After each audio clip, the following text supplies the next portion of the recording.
नमस्कार, आप देख रहे हैं न्यूज वन हिंदुस्तान। इस वक्त की खबरों में मैं आपके साथ अजय तिवारी। मसूरी नगर पालिका परिषद के क्षेत्र का GIS बेस्ड डाटा के द्वितीय चरण में संपत्तियों के डोर टू डोर सर्वे का कार्य Remtech software solution private limited Dehradun के द्वारा किया जा रहा है, जिसको लेकर नगर पालिका परिषद के सभागार में नगर पालिका मसूरी क्षेत्र अंतर्गत GIS based property tax mapping survey को लेकर जानकारी दी गई। जबकि पालिका क्षेत्र में प्रथम चरण के अंतर्गत UAV ड्रोन सर्वे का कार्य पूर्ण कर लिया गया है। Gaurav Shah, project manager Remtech software solution private limited, ने बताया कि शहरी विकास निदेशालय के निर्देशों पर मसूरी की संपत्तियों का डिजिटल रजिस्टर बनाया जाना। उन्होंने कहा कि पूर्व में नगर पालिका और नगर निगम में सभी रिकॉर्ड पेपर पर होते हैं, जिनको आप डिजिटलाइज किया जा रहा है। उन्होंने कहा कि मसूरी के सभी संपत्तियों को लेकर डाटा तैयार किया जा रहा है। यह GIS बेस्ड सर्वे है और हर प्रॉपर्टी का एक यूनिक ID बनाई जाएगी। इसके बाद ऑनलाइन कोई भी प्रॉपर्टी के बारे में विस्तृत जानकारी ले सके। उन्होंने कहा कि 3 महीने के भीतर मसूरी की सभी संपत्तियों का निरीक्षण कर डिजिटलाइज डाटा तैयार कर लिया जाएगा। स्थानीय निवासी भारत भूषण ने कहा कि 1875 का मसूरी का मैनुअल नक्शा बनाया गया था, जो सबसे अधिक ऑथेंटिक है और सभी भूमि की वास्तविक बाउंड्री को दिखाया गया है। उन्होंने कहा कि वर्तमान में शहर विकास विभाग के द्वारा मसूरी की सभी संपत्तियों को डिजिटलाइज किया जा रहा है, परंतु उसका लाभ सभी लोगों को नहीं मिलेगा। उन्होंने कहा कि 1875 के बाद मसूरी में बेतहाशा अनाधिकृत रूप से निर्माण किए गए हैं, नाल खेल गायब हो चुके हैं। उन्होंने कहा कि NGT के द्वारा भी मसूरी की अति संवेदनशील घोषित कर दिया गया है। जोशीमठ, हिमाचल और शिमला की तबाही देखने को मिली है, वहीं मसूरी में पहाड़ों का दोहन का अवैध निर्माण किए गए हैं और किए जा रहे हैं, जिसमें संबंधित विभाग के अधिकारी मौन हैं। उसे साफ है कि आज नहीं तो कल मसूरी में भी एक बड़ा नुकसान देखने को मिलेगा। उन्होंने कहा कि शहरी विकास विभाग द्वारा मसूरी की सभी संपत्तियों को डिजिटलाइज किया जा रहा है, उसे विसंगतियां फैलाने स्वाभाविक है। अधिशासी अधिकारी राजेश नेथानी ने बताया कि शहरी विकास विभाग द्वारा उत्तराखंड में सभी निकायों की संपत्तियों का डाटा को डिजिटलाइज किया जा रहा है। पहले चरण में 4 निगम लिए गए थे और दूसरे चरण में 10 निकाय हैं, जिसमें मसूरी भी है। उन्होंने कहा कि पूर्व में मसूरी नगर पालिका क्षेत्र की सभी संपत्तियों का ड्रोन से सर्वे का कार्य पूरा कर लिया गया है। अब डोर टू डोर सर्वे का कार्य किया जाना है। 1 अप्रैल तक सभी रिकॉर्डों को डिजिटलाइज कर दिया जाएगा और इससे जनता को ऑनलाइन टैक्स जमा करना, ऑनलाइन म्यूटेशन आदि की सुविधा मिलने लगेगी। निदेशालय, शहरी विकास निदेशालय की तरफ से ये प्रोजेक्ट असाइन किया गया है, जिसमें 10 ULVs का हम लोगों को प्रॉपर्टी सर्वे करना है। ये मल्टीपर्पज हाउस होल्ड सर्वे है। यहाँ पे सारा हमको डिजिटल रजिस्टर बना के देना है, जो कि GIS बेस्ड होगा। अब जैसे आप देखते हैं कि पुराने नगर पालिका या नगर निगम में जितना भी अभी जो रिकॉर्ड्स हैं वो सब पेपर्स पे हैं। अब ये गवर्नमेंट ऑफ इंडिया और उत्तराखंड गवर्नमेंट का ये मिला जुला प्रयास है, जिसके तहत ये डिजिटलीकरण हो रहा है सभी रिकॉर्ड्स का। इसके तहत हम प्रॉपर्टी की सारी, आपके क्षेत्र में पड़ने वाली प्रॉपर्टीज की हम सारी इन्फॉर्मेशन जो है वो निकालेंगे कि किसके नाम प्रॉपर्टी है, कितना एरिया है, क्या चीज़ है, मतलब ईच एंड एवरीथिंग। इसके साथ साथ कहाँ रोड्स हैं, कहाँ पार्क हैं, कहाँ आपका नदी है, कहाँ नाले हैं, रिवर्स हैं, और कितना ओपन लैंड है, कितना ओपन प्लॉट है, कितना कवर्ड एरिया है पूरे एरिया का, ULB एरिया का। ये सारी चीज़ें जो हैं, इन चीज़ों का सर्वे किया जाएगा। हमारा विचार ये है कि 1875 का जो मैनुअल नक्शा बना है वो सबसे अधिक ऑथेंटिक है।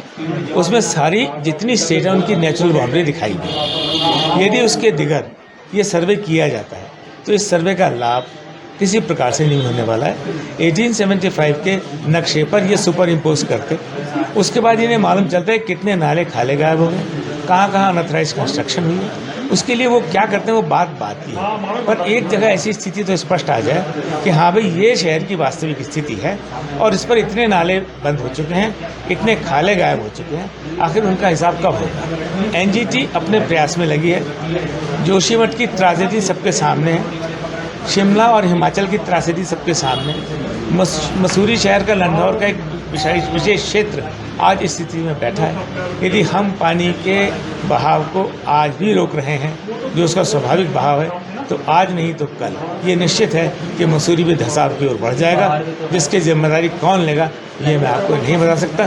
किसी भी दशा में प्रशासन की ये आवश्यकता है आज की तिथि में कि सही नाले खालों का निरीक्षण हो, उनको चालू किया जाए ताकि पानी यहाँ से बहता हुआ अपने स्थान पर पहुँच जाए। शहरी विकास विभाग द्वारा पूरे उत्तराखंड में जितने भी निकाय हैं उनमें फेज वाइज ये डिजिटलाइजेशन का कार्य कराया जा रहा है। इसमें फर्स्ट फेज में 4 निगम लिए गए थे और सेकंड फेज में ये 10 निकाय हैं, जिसमें मसूरी भी है।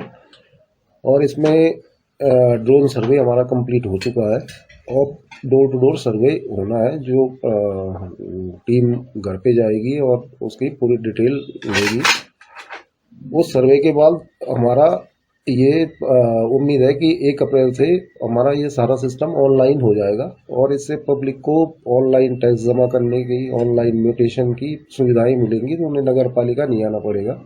यहाँ पे मैक्सिमम प्रॉपर्टी बाहर के लोगों की है, जो बाहर रहते हैं, वो उनकी लगातार डिमांड रहती है कि हम ऑनलाइन टैक्स जमा नहीं कर पा रहे हैं, तो उनको भी सुविधा मिलेगी, ऑनलाइन टैक्स जमा हो जाएगा। और जो नहीं आ पाते हैं और हमारा टैक्स जमा नहीं होता है, इससे हमें भी नुकसान होता है, तो अगर ऑनलाइन सुविधा होगी तो हमारा टैक्स आएगा, वो जमा करेंगे और हमें भी फायदा इसका होगा। जो प्रॉपर्टी हमारे पास रजिस्टर्ड है अभी 6,500 के लगभग, तो उनकी ओनरशिप तो हमारे पास है। जो नई प्रॉपर्टी आएंगी वो अपनी ओनरशिप संबंधी डॉक्यूमेंट देंगे। Bureau report, news one Hindustan, Mussoorie. Greater Kailash के इंडस्ट्रियल एरिया में एक टॉय की फैक्ट्री के गोदाम में भीषण आग लग गई। आग बेसमेंट समेत 3 मंजिला इमारत में लगी, जिसमें लाखों का सामान जलकर खाक हो गया। सूचना पाते ही आग बुझाने के लिए दमकल की करीब 8 गाड़ियां मौके पर पहुंची और आग बुझाने में जुट गईं। फिलहाल आग बुझाने का काम जारी है। अच्छी बात यह रही कि किसी की जान के नुकसान होने की खबर नहीं है। जिस समय आग लगी उस समय फैक्ट्री गोदाम में कोई मौजूद नहीं था। भारत नगर थाना पुलिस और तमाम आला अधिकारी भी आग की सूचना मिलते ही मौके पर पहुंचे और अपनी कार्रवाई शुरू की। और करीब 19:20-22 पर यह कॉल मिली। जैसे ही कॉल मिली, हमारी यह गाड़ी रूपनगर से टर्न आउट हुई। हमने आगे देखा इसके basement plus ground floor plus 2 इस माल की आग जैसे बढ़ती गई, हमने तुरंत जो है फोन किया, जिसको हमारी 8 गाड़ियां हमारे एडीओ सीएल मीना साहब फायर पर टर्न आउट हुए। तुरंत हमारे फायर फाइटर ने जो है साइड की जो 2 फैक्ट्रियां थी उन्हें सेव किया और इस आग को हमने तुरंत काबू किया। दिल्ली से शिवम की रिपोर्ट। सांसद चंदौलिया उत्तर पश्चिम दिल्ली में खासकर पूरे रोहतक रोड पर जल भराव की समस्या का मुद्दा लोकसभा में उठाया। आदरणीय सदस्य श्री जुगेंद्र संदोलिया जी।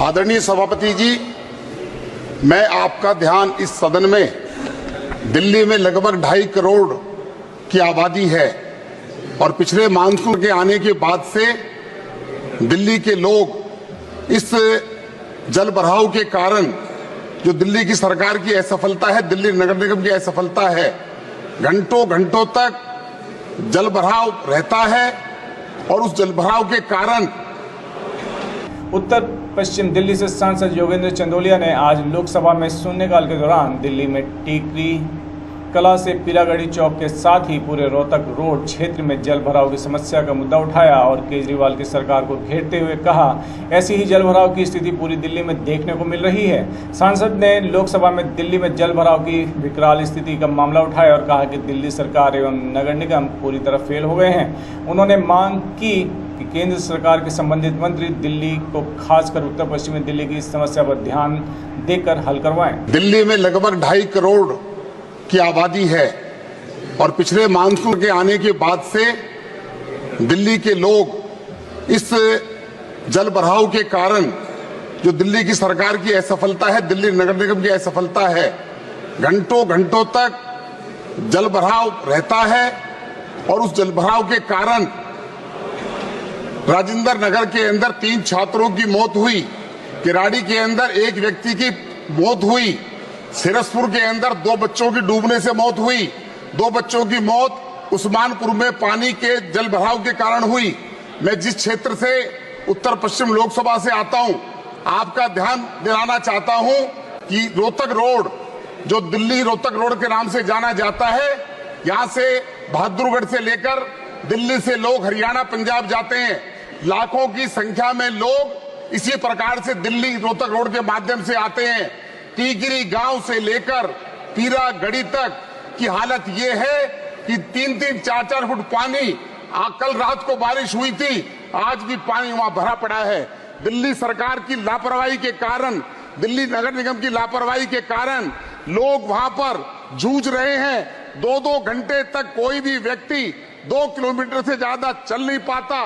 घेवरा, मुंडका, ज्वालापुरी, नांगलोई, राजधानी पार्क के अंदर 3-3 फुट पानी आज भी खड़ा हुआ है। माननीय अध्यक्ष जी, मैं आपके माध्यम से ये मांग करना चाहता हूं कि जो हमारे संबंधित मंत्री हैं इसकी वह देखें और उसको निजात दिलाएं।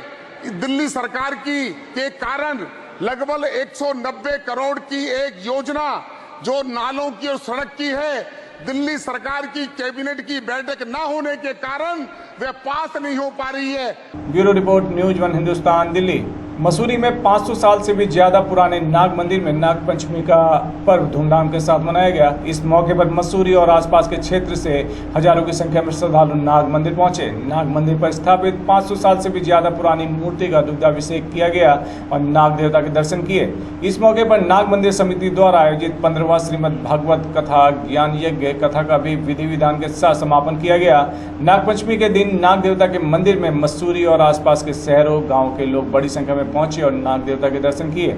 इस दौरान श्रद्धालुओं ने मनौती भी मांगी। इस मौके पर मंदिर समिति द्वारा विशाल भंडारे का भी आयोजन किया गया। ग्रामीणों का कहना है कि उनके कुल देवता नाग हैं। जो कोई भक्त इस मंदिर में सच्चे मन से मन्नत मांगता है उसकी मुराद उससे ही पूरी होती है। ये नाग पंचमी का पर्व हर वर्ष जो है यहाँ पर मनाया जाता है और इसको जो है लोगों की बहुत आस्था है। नाग देवता पर क्षेत्र का ये हमारा कुल देवता है और स्थान देवता भी यही है। तो यहाँ पर बहुत दूर दराज से लोग आते हैं, जैसे मसूरी, जौनपुर, जौनसार, देहरादून, विकास नगर, सहारनपुर, पूरे क्षेत्र से, टिहरी गढ़वाल से यहाँ हजारों की संख्या में यहाँ श्रद्धालु आते हैं और यहाँ पर जो है सभी की मनोकामनाएं पूर्ण होती है। नागराजा सभी की मनोकामनाएं पूर्ण करते हैं। 500 साल पुराना ये मंदिर है, अपना इतिहास है इस मंदिर का, क्या कहना चाहेंगे? हाँ, इसका बहुत पुराना इतिहास है। उस टाइम मसूरी भी नहीं हुआ करता था, मसूरी तो बहुत बाद में बसा है। ये सारा जो है ग्राम क्यारकुली की ही पूरी ये होती थी, पूरा एरिया। और इसमें जो है यहाँ पर जो गायें यहाँ चरने आती थी, जंगल, यहाँ पूरा जंगल होता था इसमें गाँव के ऊपर, तो यहाँ गाय आती थी चुनने के लिए। तो जब वो गाय घर जाती थी तो जो ग्वाला होता था वो अपना घर चले जाता था। पहले गाय बाद में आती थी तो उसमें वो देखता था कि यार गाय तो दूध नहीं दे रही है। तो एक दिन उसने देखा कि दूध कहाँ जा रहा है ये, तो गाय यहाँ शिला के ऊपर अपना दूध छोड़ के जाती थी।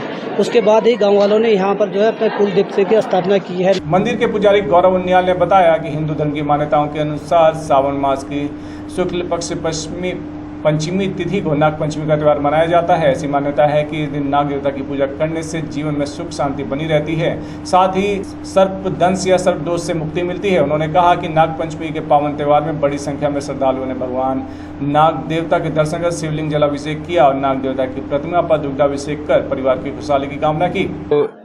राधे राधे और भगवान नागराज की कृपा सभी के ऊपर बनी रहे। तो आज यहाँ पर आप देख रहे हैं कि नाग पंचमी के उपलक्ष्य में यहाँ मंदिर में भागवत भी करवाई जा रही है, जो नाग देवता मंदिर समिति के द्वारा कराई गई है। और आप देख रहे होंगे सुबह से यहाँ मतलब 4 बजे से लोगों का तांता लगा हुआ है मंदिर में भगवान नागराज के दर्शन करने के लिए। और कहते हैं कि इस क्षेत्र के ये सिद्धपीठ है यहाँ नागराज देवता का, भद्राज देवता का, और ये क्यारी गाँव, भट्टा गाँव के जो इष्ट देवता हैं उनका यहाँ पे मंदिर बनाया हुआ है।